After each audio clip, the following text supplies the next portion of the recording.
There's a very real problem with using the Canon 5D file name, and that is that in theory your camera can be set up so that it resets to 0 every time you put a card in.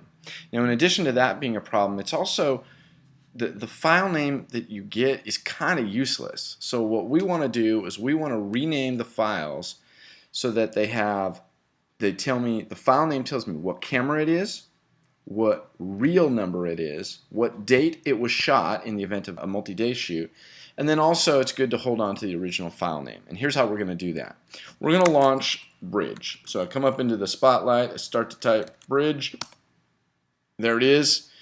Now over here I can see my computer name, and here's the drives. There's my internal drive, here's my external drive. So I'm going to double click on that. I'm going to go into my Autodesk Ideas project, and here is the first of the Canon shoots. The Canon, so we started shooting on the 11.3 or 5.03, and we also shot on 5.04 with a Canon. So I'm going to open this guy up. Okay, so we have camera A. This is good. Card 1, camera A2, A3. Now if you think about it, I know these are cameras. It's kind of silly to have the word camera, but I'm not going to get into that. I'm not going to fight that battle.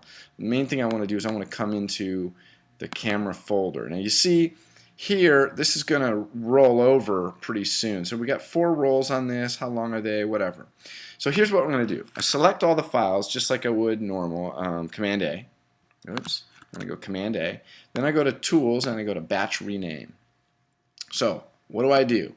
I want to put camera A1 because it's real number 1.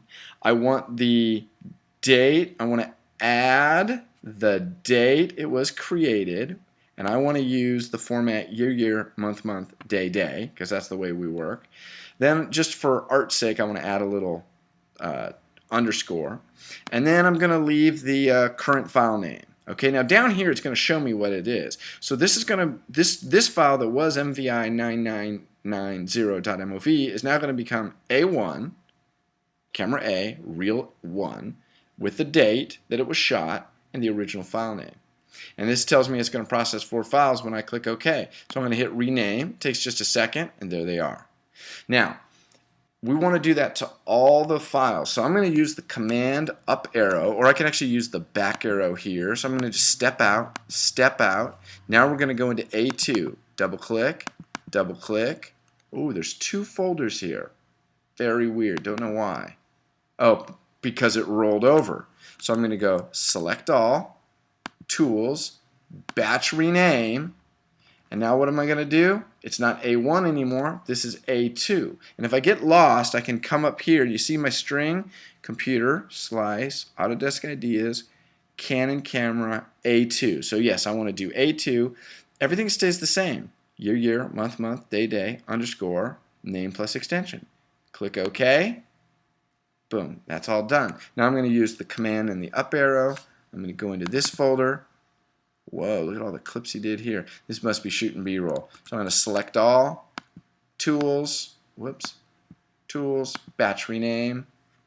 This is also A2. Click Rename. And they're all done. Okay? Command up arrow. You see how quick this can go? This doesn't have to take a long time. It's not hard to do, but it's going to save you so many headaches in the long run. This is A3.